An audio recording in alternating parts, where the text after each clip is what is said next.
Et justement, puisqu'on est là pour parler un peu de guerre, parlons d'abord stratégie. Et pour parler stratégie, comme je vous l'ai dit tout à l'heure, on a Léopold.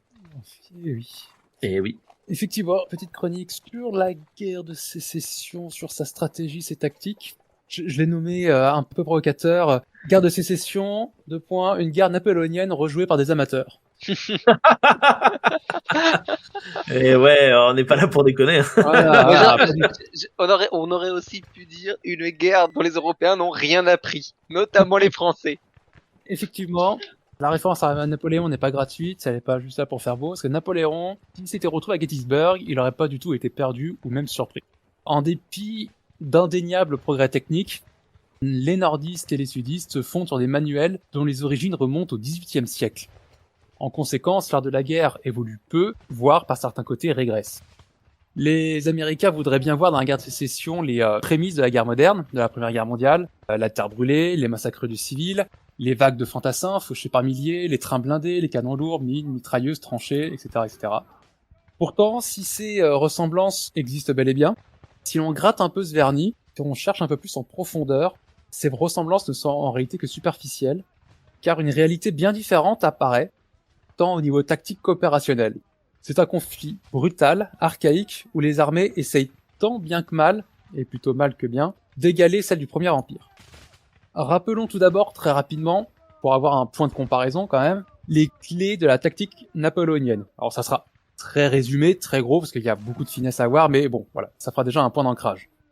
Dans sa forme la plus aboutie, cette tactique consiste à l'articulation des trois armes, infanterie, cavalerie et artillerie, qui vont coopérer afin de détruire la cohésion des unités adverses tout en gardant la leur. La destruction physique de ces unités n'est au final que la conséquence de cette perte de cohésion, ou à l'inverse même un prérequis. Le combat est divisé en deux modes d'action, le feu et le choc. Le feu est moins décisif mais plus coûteux sur la durée, alors que le choc, lui, a souvent un effet plus immédiat et décisif, tout en étant paradoxalement moins létal. Les armes à feu de l'époque n'étant pas aussi létales qu'on le pense. La létalité du feu, que ce soit fusil ou artillerie, augmentera vraiment à partir de la deuxième moitié du 19e et se révélera vraiment dans sa forme la plus crue lors de la guerre de 1870. La coopération des armes représente un dilemme pour l'adversaire car aucune tactique ou formation n'est universelle et peut répondre à tous les cas de figure de façon optimale. Une solution efficace dans une situation peut être la pire dans l'autre. Par exemple, le carré efficace contre la cavalerie et devient un piège mortel face au canon. Ceux qui ont joué un peu un jour à Empire Total War ou Napoléon Total War le savent, les carrés contre les canons, c'est pas terrible. Bizarrement, quand on aligne des rangs de mecs très serrés, bizarrement le boulet, au lieu d'en trucider 3, il en trucide 30. Il s'arrête plus. Alors, l'infanterie. L'infanterie, malgré les progrès techniques, elle va pas en profiter des masses. Comme chez Napoléon, l'infanterie c'est l'arme principale. Elle est polyvalente, elle peut manœuvrer sur tous les types de terrain, défendre, attaquer et agir par le feu et ou par le choc. Pendant la guerre de sécession, sa part est même encore accentuée par rapport aux armées du Premier Empire. Elle représente environ 90% des effectifs des deux côtés, contre environ 70 à 80% chez Napoléon. Et ce pour une raison très simple, le fantassin est le soldat le plus facile et le moins cher à armer, équiper et former. En principe, l'infanterie de la guerre civile devrait bénéficier de 3 progrès qui sont intervenus depuis 1815. Le remplacement de la platine à silex par le système à percussion. C'est-à-dire que le percuteur, désormais, va frapper une amorce contre un explosif chimique. Il va plus se fier uniquement sur va plus frotter afin de créer une étincelle. Ça va rendre le système plus fiable. L'utilisation de plus en plus répandue du canon rayé, qui va faire tourner la balle sur un axe, qui va lui donner une meilleure portée, une meilleure précision et une meilleure pénétration. Et enfin, le remplacement de la balle sphérique par la balle cylindro-ogivale minier. Ces 3 progrès vont se traduire par une meilleure portée théorique, qui va passer de 100 à 500 mètres, avec une plus grande précision. Ces progrès auraient dû se traduire par une évolution tactique. Mais il y a des études qui ont été menées pendant la guerre, de 1861 à 1865, et ça tend plutôt à démontrer le contraire. Les deux camps, en effet, s'appuient sur le manuel du lieutenant-colonel William G. Hardy de 1855. Mais il ne s'agit que d'une actualisation de celui de 1835 du général Winfield Scott, qui est lui-même une adaptation du règlement français de 1791. Ah. Quand on vous dit que c'est un gros héritage napoléonien, c'est pas, voilà, c'est même plus napoléonien, là, c'est carrément révolutionnaire. On a des mecs avec des fourches et on leur rentre dans le lard. Donc, le texte qui a réglé le ballet des armées françaises pendant les guerres de l'Empire et de la Révolution. Certains progrès ont été pris en compte par Hardy lors de son actualisation, notamment comment mener une charge jusqu'au bout, malgré l'emploi massif d'armuriers. Mais entre le manuel et la pratique, il y a un monde, et Gettysburg, vu par un fantassin, ressemble plus à Leipzig en 1813 qu'à Sadowa en 1866. Et Sadowa est seulement 3 ans plus tard par rapport à Gettysburg. Donc vraiment une question d'héritage des formations tout à fait criante à ce niveau-là. Les formations utilisées, la ligne, les différentes colonnes, l'emploi des tirailleurs, sont très comparables à ceux de l'Empire. La poudre utilisée est encore celle utilisée au début du siècle, la poudre noire, qui fait énormément de fumée sur le champ de bataille, et dès que les échanges de coups de feu commencent, les fantassins n'y voient absolument plus rien. Les échanges se font donc à courte distance, cette distance n'évolue pas, et ils sont de fait longs et coûteux.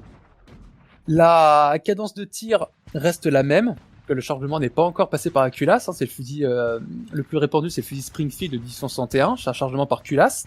La seule évolution, c'est le rechargement, puisqu'on passe de 18 à 17 mouvements. Donc, pas vraiment de quoi changer les tactiques. Et enfin, le problème tactique majeur, qui est d'amener une unité au contact d'une autre, ce problème reste le même. Quand une unité commence à tirer, elle n'avance plus. Les charges sont donc rarement poussées jusqu'au bout, et les combats s'éternisent, les pertes s'accumulent, et l'espoir d'une décision rapide s'envole. Toutes ces difficultés sont accentuées par le manque de formation des troupes. En 1861, il y a seulement 2000 officiers pour diriger des centaines de milliers de soldats conscrits amateurs. Vous pouvez imaginer sans peine les conséquences sur leur efficacité, et ce à tous les niveaux, même dans les états-majors, avec une minorité de professionnels et une majorité d'ex-politiciens, d'ingénieurs, d'hommes d'affaires, dont certains ne leur jetons pas la pierre, certains révéleront d'immenses talents. Ce manque d'efficacité va interdire toute manœuvre complexe. Par exemple, ils sont incapables de développer des passages de ligne, c'est-à-dire passer dans les trous entre les unités pour se reformer devant ou derrière. Difficile donc de relancer une attaque ou de se replier sans interpénétrer une unité amie. Le désordre s'installe et le contrôle sur l'action est complètement perdu. Tout cela ne favorise pas la mise en place de pratiques complexes que l'armée française a mis 10 ans à apprendre, dans la douleur faut bien le dire, sous la Révolution, avant de les maîtriser sous l'Empire. Dans la cavalerie, il y a un nouveau rôle qui va s'installer. La cavalerie américaine, dans les deux camps, n'a rien de comparable avec les cavaleries européennes de l'époque, et même avec la cavalerie européenne de Napoléon. En termes d'effectifs, elle ne représente que 8% des soldats, encore moins dans le sud, qui manque de montures, contre 20 à 25% sous l'Empire. Donc les raisons à l'inverse de l'infanterie qui était rapide et pas chère, à former, là c'est le coût, le délai de formation, le besoin de ravitaillement des chevaux en plus de ces cavaliers, et aussi le terrain qui est défavorable au déploiement de grosses unités montées. On a donc des différences tactiques notables, avec une tradition et doctrine américaine qui se porte plus vers les dragons et l'infanterie montée que la cavalerie de bataille qui va charger le sabre clair. Il y a peu de coopération avec les autres armes, à part l'artillerie à cheval, à cause de la mode des raids massifs, qui peuvent atteindre jusqu'à 10 000 cavaliers. Par exemple, un de ces raids, c'est le raid à Gettysburg. Toute la cavalerie sudiste est employée dans un raid qui va priver le général Lee de ses yeux au moment décisif. Il n'aura plus aucune information sur les troupes unionistes. Donc, la cavalerie ne fait pas d'action décisive sur le champ de bataille.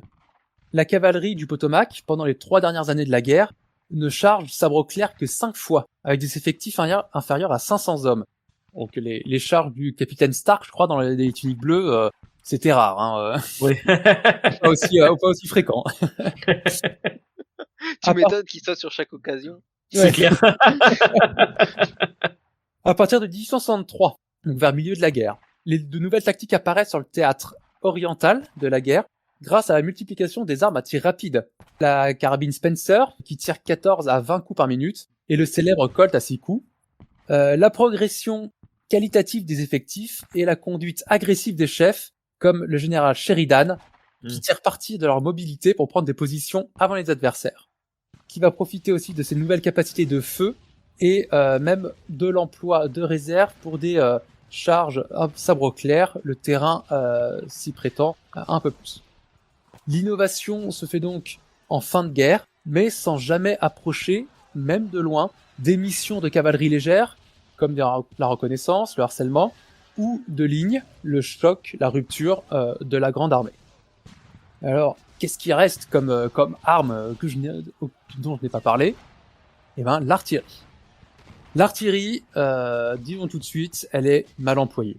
Comme l'infanterie, elle bénéficie de progrès techniques. Le canon Napoléon de 12 livres, modèle 1857, il fait la synthèse entre la pièce classique à âme lisse, tirant des boulets ou de la mitraille, et un obusier tirant un projectile explosif. Les canons rayés, qu'on appelle les canons Parrott ou les canons James, sont de plus en plus répandus. Les premiers, donc le canon Napoléon, apportent une puissance de feu accrue avec une pièce très mobile, et les canons rayés, donc Parrott ou James, sont d'une précision supérieure et à des portées plus grandes. Par exemple, à la bataille de Fredericksburg, en 1832, les batteries nordistes sont postées à 1000 mètres derrière les lignes, alors que par exemple à Leipzig, en 1813, les batteries sont obligées d'être postées sur la ligne. Enfin, le matériel de siège voit apparaître des pièces de très gros calibre, notamment des pièces sur voie ferrée. Malgré son rôle fondamental dans les grandes batailles, comme Antietam, Fredericksburg, Gettysburg, Chancellorsville, les mêmes limites qui s'appliquent à l'infanterie et à la cavalerie s'appliquent aussi à l'artillerie. Faute de savoir-faire initial, il faut réapprendre toutes les leçons du Premier Empire. Ainsi, les batteries sont souvent dispersées et sous les ordres d'officiers incompétents. Les grandes batteries sous direction centralisée sont rares et les bons officiers encore plus. On a au nord Henry Jackson, qui est même pas un soldat diplômé de West Point, c'est un avocat qui a juste participé à la guerre américano-mexicaine. Et au sud, on a Edward Potter Alexander. À courte portée, néanmoins, la puissance de l'artillerie ne régresse pas. Elle est toujours aussi dévastatrice dans les rangs des fantassins, avec des différences entre les deux camps. L'artillerie sudiste est souvent surclassée. Elle a peu de canons rayés, beaucoup de canons lisses qui sont très efficaces contre l'infanterie. Elle va donc rechercher que très peu le duel, se dévoiler au dernier moment, uniquement au contact de l'infanterie unioniste. Les deux camps perçoivent l'importance du canon, qui va se traduire par des concentrations importantes sur le théâtre oriental. On a, dans les deux armées, on réunit 4 pièces pour 1000 hommes. Et pour comparaison, sur le théâtre occidental, qui est un théâtre beaucoup plus grand, c'est moitié-moitié, on a 2 pièces pour 1000 hommes. Mais l'apprentissage est long, d'autant plus qu'il s'agit d'une arme technique. La capacité défensive est vite exploitée, mais la capacité offensive, en coopération avec les autres armes, c'est plus difficile à maîtriser. Et donc ils vont rester, les pièces à l'attaque, elles vont avoir tendance à rester en retrait. Ce ne sont donc pas des progrès techniques qui vont l'empêcher de refaire ce qui a été fait au début du siècle, mais bien un manque de savoir-faire, d'expérience et de doctrine. Et en dernier point, j'aimerais juste aborder le fantasme qu'avaient les protagonistes d'une guerre rapide, en tout cas les protagonistes au nord. Les guerres de l'Empire sont souvent caricaturées comme la recherche d'une bataille décisive. Un seul lieu, un seul jour, une bataille qui va décider du sort de la guerre. Or, les campagnes napoléoniennes de 1805, 1806, 9 et 12 montrent bien que la bataille décisive vient du fantasme. Elle est même rarissime, si jamais elle a existé. Les opérations de la guerre de sécession vont reprendre ce modèle. Le Nord imagine marcher vers le Sud très très vite pour prendre Richmond et ainsi clore la guerre au plus vite. Une victoire à la première bataille de Bull Run, le 21 juillet 1861, aurait pu ouvrir les portes de la capitale du Sud, Richmond, mais pas sûr que le Sud aurait reconnu aussi vite l'issue de la guerre. L'idéal, mais comme vous le savez, la bataille de Bull Run se solde par une défaite unioniste et donc la guerre va s'étaler sur 4 ans. L'idéal d'une guerre rapide disparaît et jusqu'en avril 1862, les opérations ne se bornent qu'à des escarmouches, car d'un côté les nordistes sont encore sous le coup de Bull Run, ils ne peuvent rien faire de plus, et le Sud a une stratégie défensive, parce que leur principal souci, c'est leur survie. Ils n'ont pas d'économie, ils n'ont pas une économie suffisamment forte et un appareil militaire qui n'est pas suffisamment fort pour aller porter la guerre sur le sol nordiste. Les opérations qui mènent à la seconde bataille de Bull Run, et encore une autre victoire sudiste, sont très napoléoniennes. Le général Lee va manier remarquablement bien ses corps d'armée, mais il ne va pas poursuivre l'ennemi battu, à la différence d'un Napoléon qui aurait immédiatement engagé la poursuite, car si vous vous souvenez bien, j'avais indiqué au début de la chronique que la perte de cohésion est le but recherché et la poursuite d'un ennemi sans cohésion est donc inévitable et même indispensable dans la tactique napoléonienne. Lorsque Lee traverse le fleuve Potomac, c'est le fleuve entre le Maryland et la Virginie, le 24 juin 1863, ce n'est pas pour rechercher une bataille décisive. Et il poursuit 3 objectifs bien différents. Se procurer chez les nordistes le ravitaillement qui lui manque, à cause du plan Anaconda, je sais pas si on en reparlera. C'est un plan On fera très peut-être vite fait. un petit point juste après, parce qu'il y a des trucs sur les différentes stratégies, parce que les différents acteurs des deux côtés ont pas tous les mêmes stratégies. Il y a des gros débats et des grosses disputes dans les deux camps. Un commandement unifié, oui, tout à fait. Donc le plan Anaconda, c'est un plan de la marine nordiste qui, profitant de sa pleine maîtrise des mers, la marine sudiste étant quasiment inexistante, va, comme son nom l'indique et comme le nom de plan indique, étrangler le commerce international, le commerce maritime du Sud, lui interdisant tout ravitaillement par la mer. Deuxième objectif de Lee, c'est dégager la vallée de la Shenandoah, qui est un précieux grenier à blé. Et le troisième objectif, c'est faire pression sur les institutions du Nord et renforcer le parti de la paix au Nord, Lincoln étant toujours très discuté, hein, comme tu viens de le dire, les différents protagonistes les différents camps sont très divisés. Hein. Au Nord, le parti de la paix est encore assez fort. Hein. C'est pas un seul parti belliciste qui commande à Washington. Mais Lee est arrêté à Gettysburg le 3 juillet, il se replie derrière le Potomac et ne reviendra plus jamais sur le territoire adverse. Il s'ensuit une période de tranquillité où la qualité opérationnelle des deux armées va s'équilibrer, et tout change avec l'arrivée du général Grant au poste de commandant-chef du Nord en mars 1864. Le général Grant a un tempérament beaucoup plus agressif. Il va acculer l'ennemi dans une guerre d'attrition que le Sud ne peut pas gagner. Il, contrairement avant aux différentes stratégies de ses prédécesseurs, il va poursuivre les ennemis vaincus, il ne va pas les lâcher, hein, ça va être un véritable bulldog. Il va même, à cause de ses tactiques très agressives, il va gagner le surnom du boucher. Hein, c'est vrai que ces hommes il va avoir une létalité beaucoup plus forte chez ces hommes, mais il va pousser le Sud à la reddition. Il va comprendre que gagner des batailles, ce n'est pas gagner la guerre. Il faut embrasser un paysage beaucoup plus large, la démographie, l'économie et l'industrie, là où le Nord est bien plus fort que le Sud, et donc Grant l'a tout à fait compris.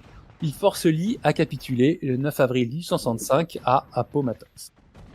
Au final, que ce soit dans les opérations ou dans les batailles, la guerre de sécession ne diffère pas tellement du Premier Empire, mais s'en démarque par une perte de performance à cause du caractère improvisé des armées, du contexte particulier d'une guerre civile et des conditions géographiques. La taille des armées et des théâtres d'opération sont comparables à celles de Napoléon, mais il n'y a pas d'évolution majeure sur les tactiques malgré les progrès techniques. Même le train et le télégraphe ont plus d'impact sur les aspects stratégiques de la guerre que sur les opérations elles-mêmes. Quant au blocage tactique, qui aboutit aux tranchées de Petersburg, là encore, rien de nouveau sous le soleil. Les Américains voudraient y voir les tranchées de la Première Guerre mondiale, sauf qu'il faut plutôt les voir comme une réédition de ce qu'on observe déjà sous l'Empire, en Espagne par exemple, sur les lignes de Torres-Vedras, édifiées par Wellington en Espagne entre 1809 et 1810. Et pour ces lignes de tranchées, en Espagne, on n'a jamais dit que c'était un signe avant-coureur de la Première Guerre mondiale. Et d'autres guerres civiles dans l'histoire ont déjà fait pression sur les populations civiles, sans que l'on parle aussi de guerre totale. Sa réputation de modernité tient en sa proximité avec la guerre de 1870, où apparaissent les véritables bouleversements tactiques et opérationnels. L'artillerie chargée par la culasse ne sert plus sur la même ligne que l'infanterie de manière systématique. Les fusils modernes, précis et à tir rapide contraignent les fantassins au combat couché. Le train opère la concentration et le ravitaillement d'armées immenses. La cavalerie est broyée et hachée par l'artillerie et entame son déclin. Et c'est à ce moment-là seulement qu'une autre ère commence. Bah merci. Vas-y, tu veux rajouter des trucs, Franck? Ouais, peut-être deux points. Je le sens. C'est en fait, il y a à mon sens l'image sur l'idée de la guerre entre guillemets d'une guerre moderne pour la guerre de sécession. Je pense qu'elle vient surtout de certaines évolutions technologiques qui ont lieu durant ou à la fin du conflit. On pensera déjà aux Colt, les armes à répétition, ça change quand même pas mal de choses au niveau technique. Elles sont juste très très mal utilisées et très peu répandues parce qu'elles coûtent cher. Et surtout, je pense, l'image que beaucoup de gens ont en tête, je pense que vous l'avez peut-être aussi, l'arme qui va devenir d'une létalité absolue, surtout durant la Première Guerre mondiale, parce que malheureusement pour le coup, c'est une arme que les Français n'ont pas du tout compris en 1870. malgré le fait Ça peut pas. qu'ils soient les seuls en posséder La mitrailleuse. la mitrailleuse. La Je pense que c'est Gatling. ça qui fait qu'on a une image d'une guerre moderne, c'est l'image de la mitrailleuse Gatling. Malgré le fait qu'elle est finalement très peu nombreuse et parce qu'elle coûte très cher et Ouais, qu'elle elle a arrive pas à la été, toute fin du conflit, elle a pas été de tellement mémoire. utilisée, ouais, effectivement.